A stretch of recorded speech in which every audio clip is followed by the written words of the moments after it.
इति श्रीमद्भगवद्गीतासु उपनिषत्सु ब्रह्मविद्यायां योगशास्त्रे श्रीकृष्णार्जुन संवादे फलाना योगो नाम फलाना अध्यायः என்று கடைசியில சொல்லுவார்கள்.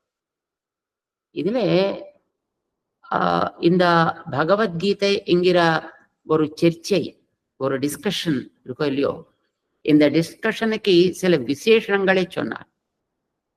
இது இந்த பகவத்கீதாசு உபனிஷத்ஸு, இது ஒரு உபனிஷத் சாரம். பிரம்ம வித்யாயாம், இது ஒரு பிரம்ம வித்யை. யோக சாஸ்திரே, யோகங்களை நியமிக்கக்கூடிய ஒரு கிரந்தம் இது. ஸ்ரீகிருஷ்ண அர்ஜுன சம்வாதமாக அமைந்தது. அதுக்குள்ளே இத்தனாவது அத்தியாயம் சொல்றது இல்லையா,